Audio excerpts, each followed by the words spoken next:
Donc,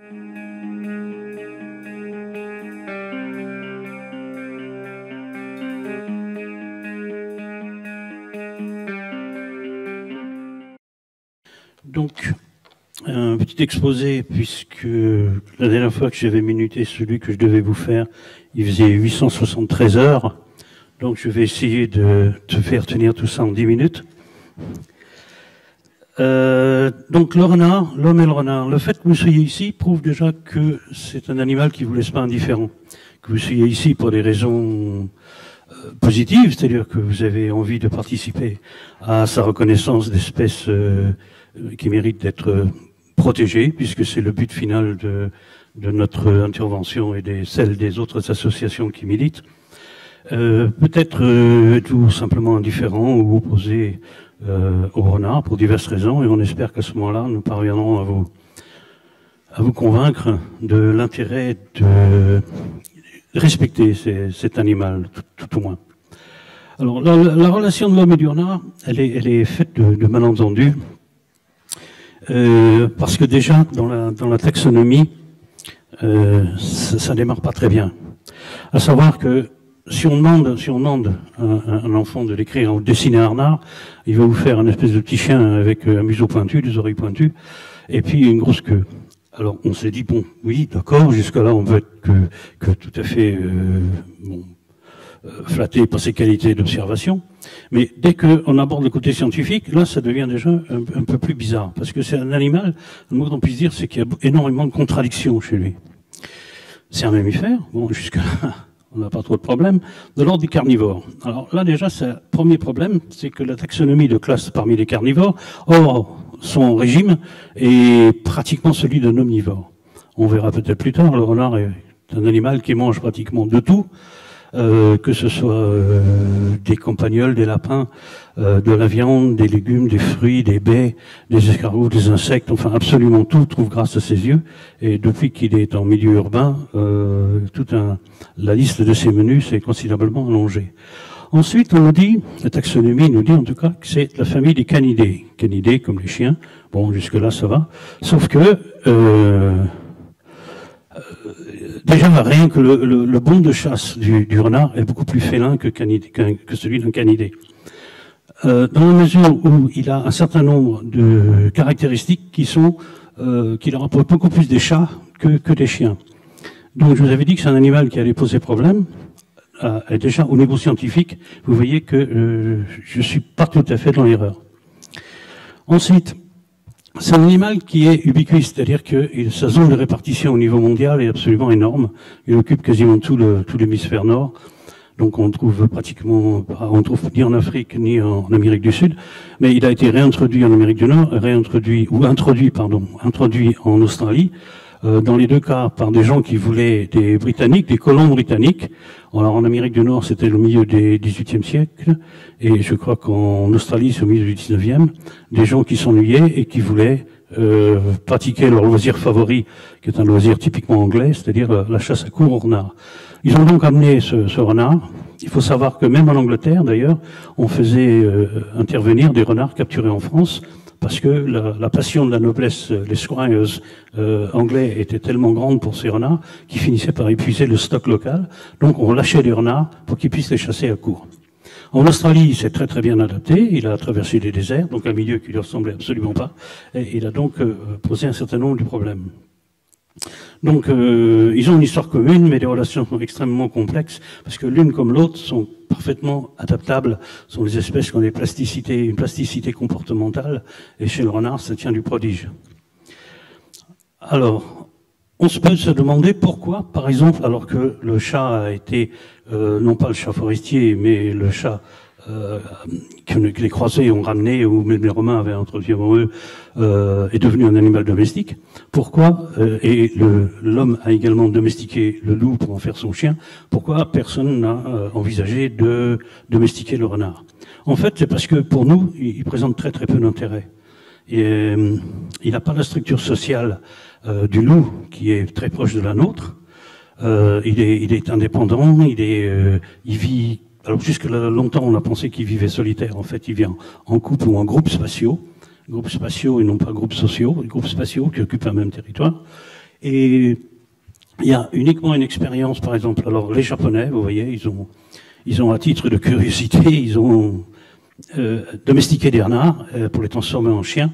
Et le promoteur de cela était un certain Dimitri Belaïev, qui pendant 50 ans a sélectionné des renards élevés dans des cages, des renards argentés, c'est-à-dire une déviance, si vous voulez, du renard roux, et en sélectionnant chaque fois les renards les plus capables de supporter la présence humaine, les plus câlins, les moins agressifs. Et ce qui est curieux, c'est que petit à petit, ils ont modifié leur phénotype jusqu'à ressembler de plus en plus à des chiens, et pas n'importe lesquels. Les renards actuels domestiqués ressemblent beaucoup aux border collie. Enfin, tout ça, ça nous amène à un processus de domestication qui fait que, bon, je ne pense pas que ce soit une très bonne idée de vouloir domestiquer des renards. Et d'ailleurs, la fabrique, parce qu'il n'y a pas trop d'autres mots, de M. Belaïev, qui est décédé, et sa successrice à 71 ans, je crois, ces jours-ci, ils essayent de subvenir en vendant des renards à des prix exorbitants à des Américains qui veulent à tout prix avoir un renard apprivoisé. Mais nous, ce qui nous intéresse, c'est le renard roux, le renard dans sa forme originelle, et celui qu'on trouve dans les légendes. Donc, dans de nombreuses civilisations, il joue un rôle très ambigu, parce que, aussi bien en Orient qu'en Europe, on a aperçu ses qualités, si son sont, de ruse, de duplicité, et il est toujours considéré comme un animal à la fois joueur, un peu taquin, et surtout un animal qui retourne les situations à son avantage. Alors, vous le voyez ici en Chine, et également au Japon, le kitsune, la déesse Inari, etc. Ensuite, quand on arrive les Indiens d'Amérique du Nord. Alors là, on a un petit problème parce qu'on ne sait pas trop si celui qui est le trickster, c'est-à-dire le joueur de tour, on ne sait pas trop si c'est le coyote, en fait, ou le renard. Mais bon, on va dire que c'est quand même, ça nous arrange un petit peu, que ce soit l'un ou l'autre, sont quand même tous les deux des canidés qui ont cette réputation, qu'on voit d'ailleurs dans les dessins animés, etc., de jouer des tours un peu à tout leur entourage. Et on va le voir en France, en particulier dans les fables qui vont venir tout à l'heure.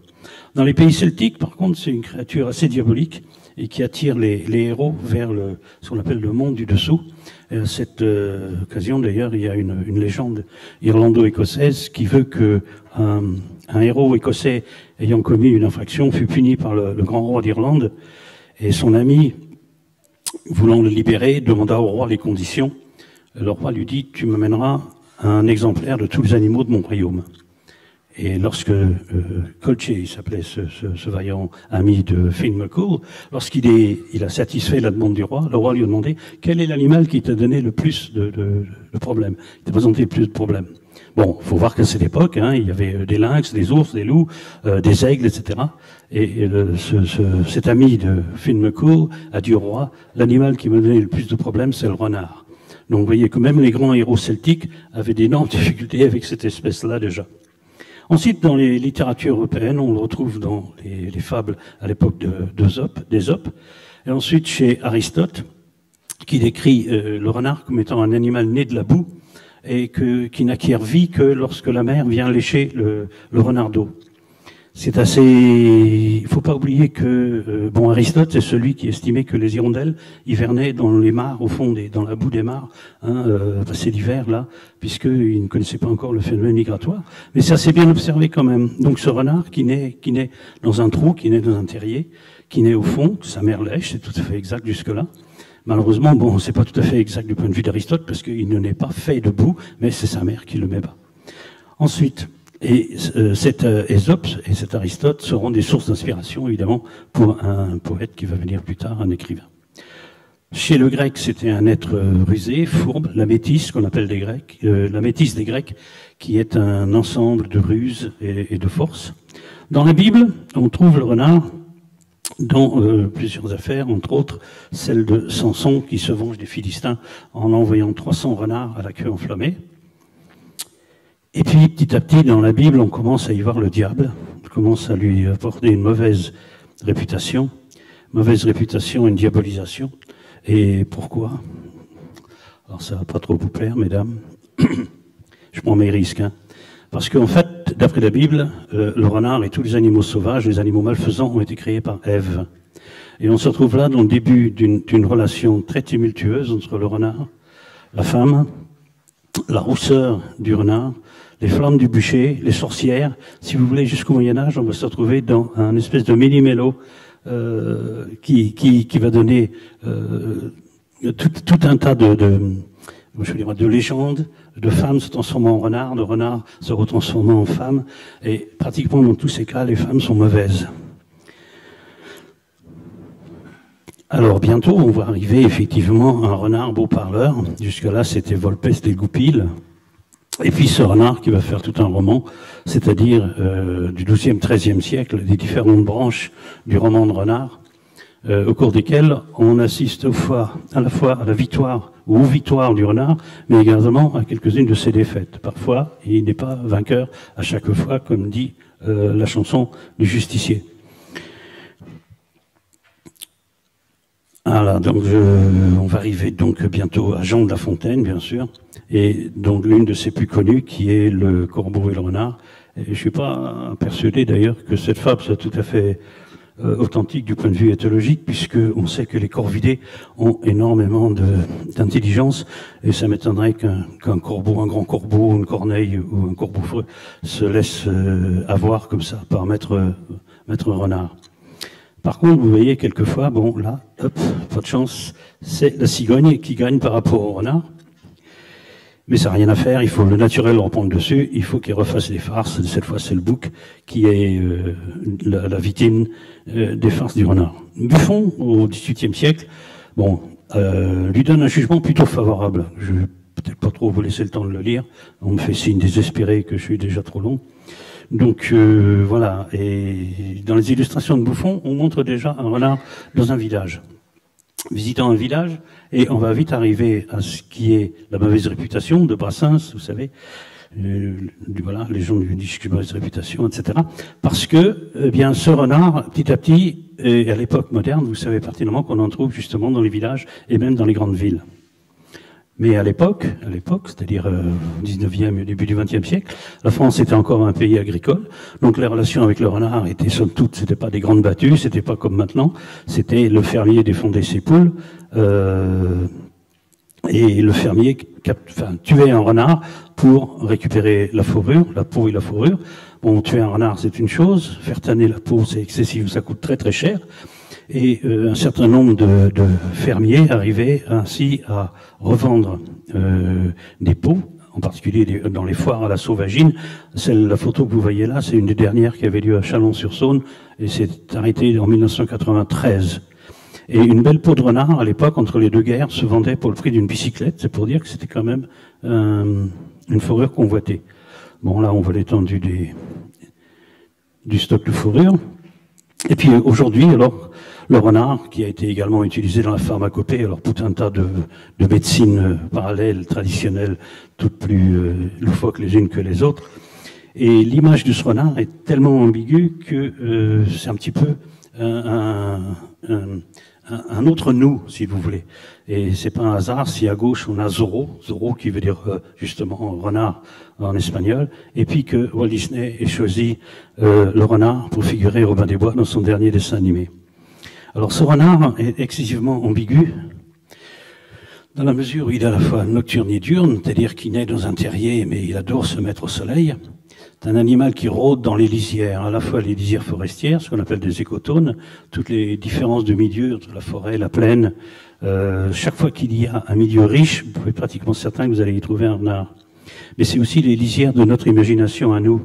C'est l'intermédiaire entre donc la forêt, le sauvage, là où ne vont que les hommes, c'est-à-dire les bûcherons, les chasseurs, l'univers masculin, et puis d'un autre côté le renard qui se permet de quitter cet univers masculin pour venir dans l'univers féminin, donc dans la ferme, dans la basse-cour, qui est l'univers de la fermière.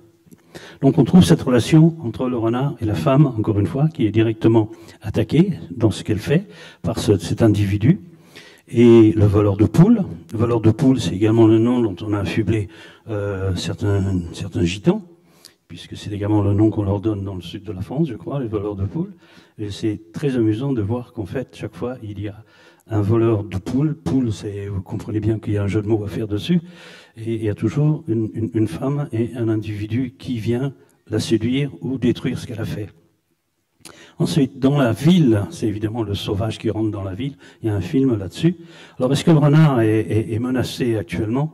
En fait, non. Je suis obligé de dire que non. C'est une espèce qui se porte bien en dépit de l'aberration qui consiste à le tuer, puisqu'ils sont tués pratiquement 1 million tous les ans. Et le fait qu'ils sont tués 1 million tous les ans, ça dit bien ce que ça veut dire. C'est-à-dire que l'année d'après, on en tue encore 1 million, et l'année d'après encore 1 million, et l'année d'après encore. Et donc il y en a toujours autant. Pourquoi? C'est parce que, en fait, l'écologie et l'éthologie du renard n'est pas suffisamment prise en compte par l'administration, les services publics, qui pensent que, comme disent les chasseurs, plus on tue de renards, moins il y en a. En fait, c'est faux. Plus vous tuez de renards, plus ça laisse des places vacantes, des places vides, et plus les autres renards ont possibilité d'occuper ces places. Alors, comme je l'ai dit, ce qui est menacé, c'est principalement notre capacité à nous à tolérer sa présence parmi nous, c'est pas lui, au titre d'éléments culturels, d'éléments naturels bien sûr, et il a un très grand intérêt esthétique et même économique, on y reviendra demain.